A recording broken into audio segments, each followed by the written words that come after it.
tujuan daripada pisau itu adalah kalau bisa lebih bagus tumpul apa tajam, brother. Lebih bagus yang tajam pisau, ya, nilainya lebih tinggi.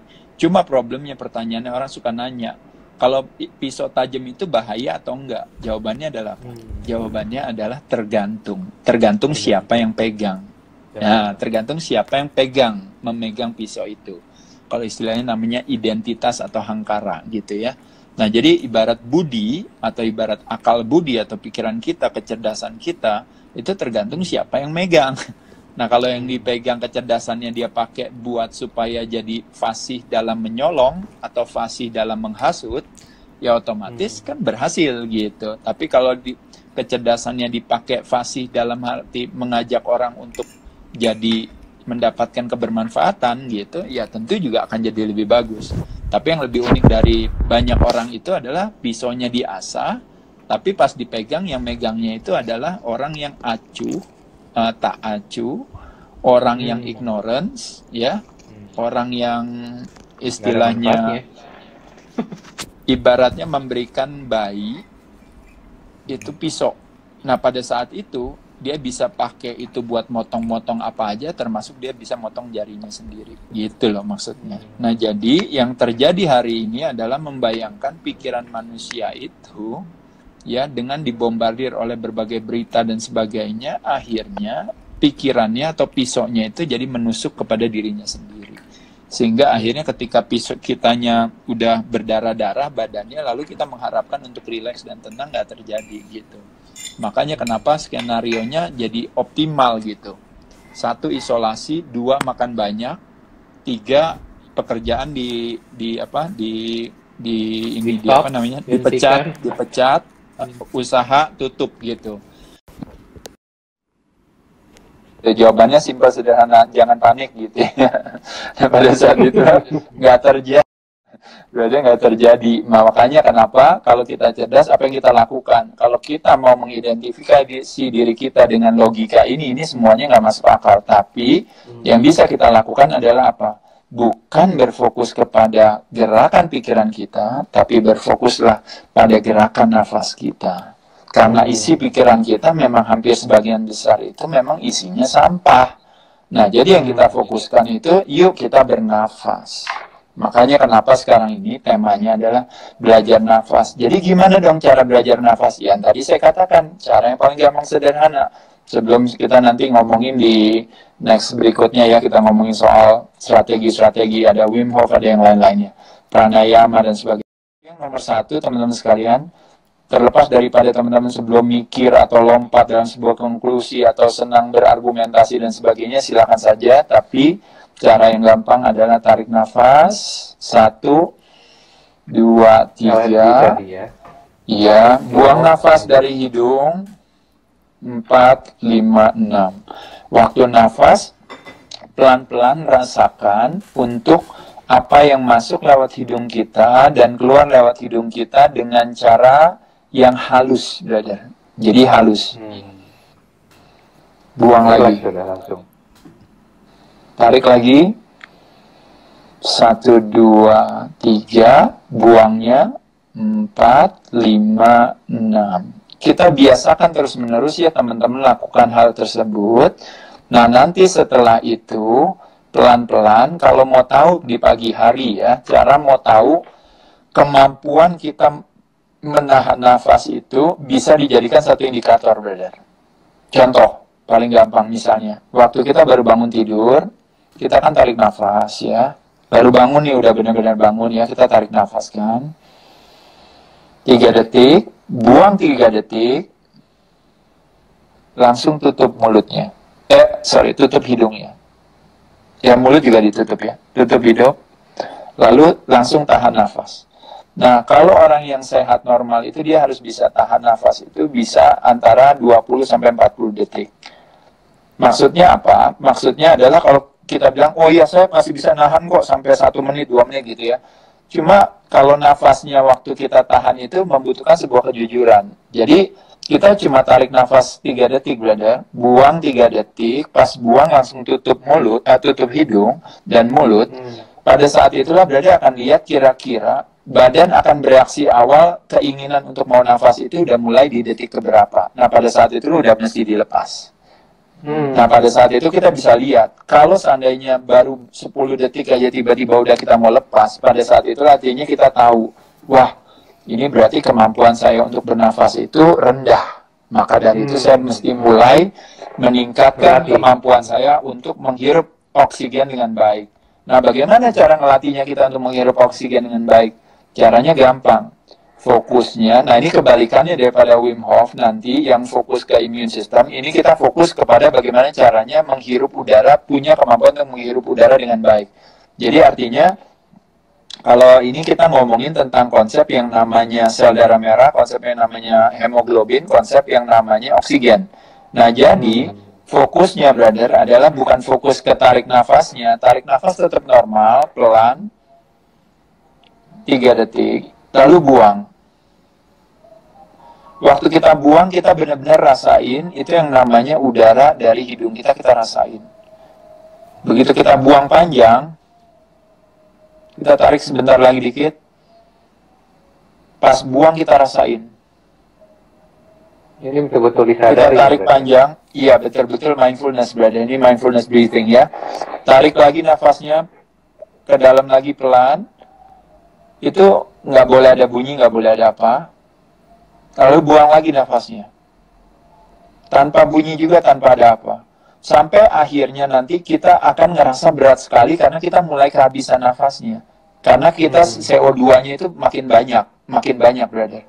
Nah, ketika CO2-nya makin banyak, nafasnya dan kita udah mulai agak tersengal-sengal, nah pada saat itulah sebenarnya begitu kita kembali lagi ke normal, pada saat itulah itu kemampuan kita untuk menghirup oksigen itu menjadi lebih banyak.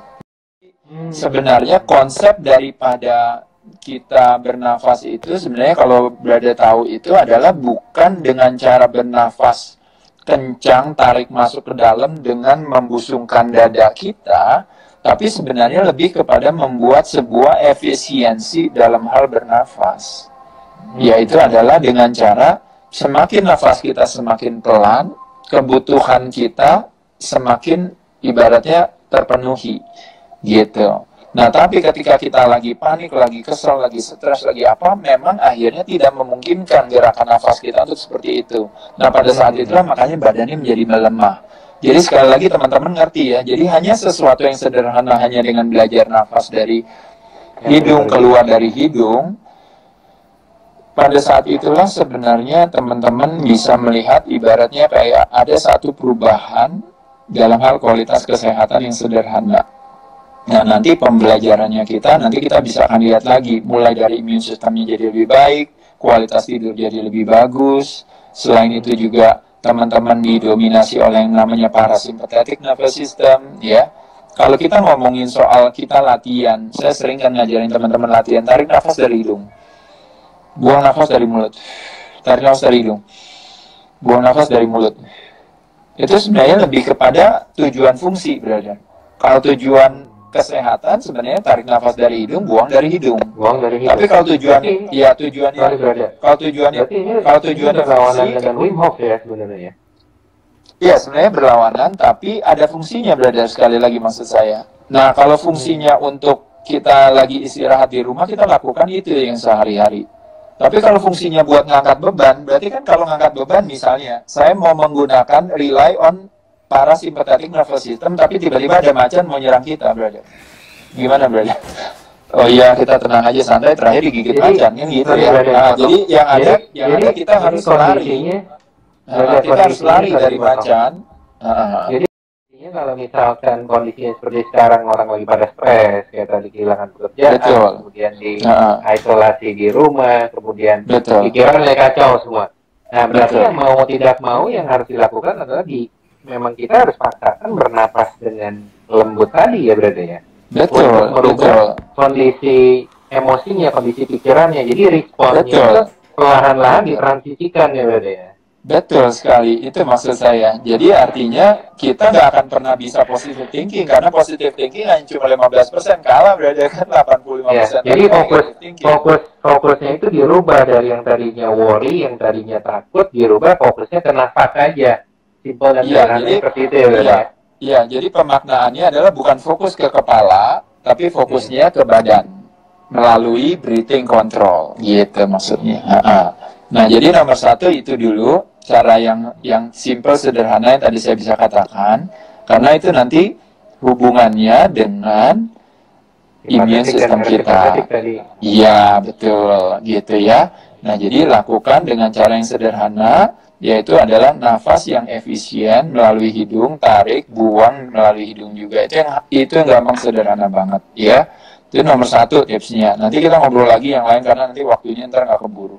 Yang kedua, nah kalau kita tadi ngomongin latihan dalam pernafasan, itu mirip seperti yang tadi barusan saya katakan sama brother. Kita lagi ngobrol berdua gini, tiba-tiba ada macan masuk ke dalam ruangan kita. Kita langsung loncat kan, brother, bener gak? Nah, waktu brother diserang sama macan, brother lari, saking paniknya itu loncat, sampai pagar brother yang 2 meter, brother bisa loncat ngelewatin 2 meter, gara-gara takut sama macan. Iya, pertanyaannya kenapa brother bisa melakukan hal itu? Karena brother didominasi oleh yang namanya sympathetic nervous system.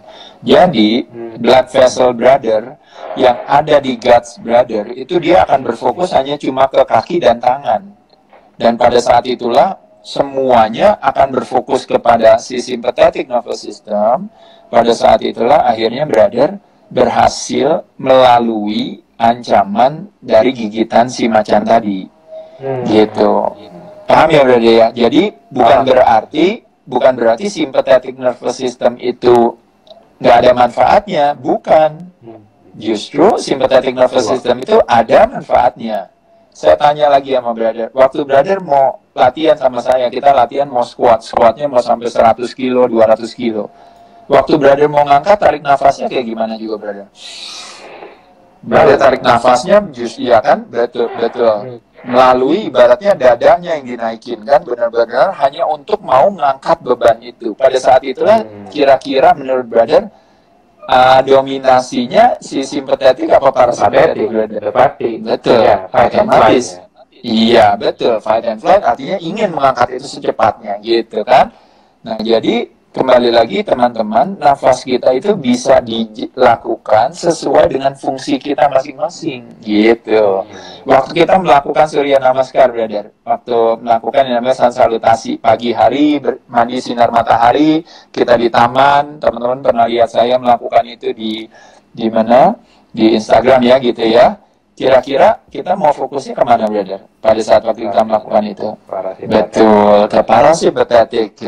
Kita tarik nafas dari hidung, iya, rest and digest kita rasakan, tapi di sisi lain badan kita tetap berolahraga juga, mengkombinasikan, makanya namanya ada koneksi antara body and mind connection, gitu ya brother ya. Kalau kita latihan tuh ada koneksinya antara mind and muscle connection, gitu ya. Nah, jadi kalau ini dia benar-benar seperti itu brother. Jadi saya rasa semua tergantung juga, termasuk juga ketika kita berbicara Wim Hof Method, yaitu adalah dia berfokusnya lebih kepada ke O2-nya daripada ke CO2-nya, tapi tujuannya adalah berbeda lagi berada di sana, yaitu adalah tujuannya yang nanti hubungannya berbeda ketika dia pakai hyperventilation itu kan, kita tarik nafas dan sebagainya itu, nanti akan menciptakan satu kondisi gitu, yang namanya pH-nya jadi lebih tinggi gitu kan, pada saat itu nah ya, jadi konsepnya itu adalah 2 konsep yang berbeda, tapi memang Wim Hof dipakai bukan buat kita sebelum tidur ya, berarti tahu ya. Banyak orang jangan melakukan Wim Hof buat tidur gitu ya, dilakukannya malah kebalikannya justru untuk pada saat kita melakukan aktivitas ya. Cara yang secara umum sebenarnya kalau kita mengatakan, ada yang teman-teman pernah kenal ya, salah satu daripada 8 limbs of yoga atau 8 daripada ranting daripada yoga itu adalah yang dikenal dengan namanya pranayama. Prana itu artinya energi, yama itu adalah we are taking charge of our life energy through breathing control. Nah, itu ada kurang lebih sekitar 108 jenis strategi bernafas ya. Nah, jadi mulai dari nafas yang gampang sederhana yang bisa dilakukan untuk berhubungan dengan kita bicara untuk meningkatkan atau mengaktifasi yang namanya parasympathetic nervous system, yang gampang juga salah satunya dikenal dengan namanya Nadi Shuddhi, brother. Nadi Shuddhi atau Nadi Shodham Pranayam itu adalah tarik nafas dari hidung kiri, buang, tutup, buang dari hidung kanan. Tarik nafas dari hidung kanan, pelan, nggak ada bunyinya, buang nafas dari hidung kiri. Tarik nafas dari kiri, tutup lagi, buang dari hidung kanan. Jadi pelan-pelan bertahap, lama-lama akan terjadi sebuah keseimbangan dan kemampuan kita untuk bernapas dengan baik. Kalau nafas kita kurang itu kita lakukan yang dilakukan tadi oleh dilakukan oleh strategi tadi yang kita bicarakan sebelumnya. Waktu pas pagi baru bangun, misalnya kadang-kadang kan kita suka sering ya kayak flu gitu, kayak pilek gitu ya, kayak kok napasnya nggak nyaman gitu ya. Nah, cara yang gampang sederhana adalah tetap kita tarik nafas dari hidung pelan, buang dari mulut, buang dari hidung lagi pelan, langsung tutup hidungnya. Kita tahan sampai kurang lebih kira-kira bisa lewati 20 detik aja. Begitu dilepas, brother, napasnya langsung udah nyaman banget, enak.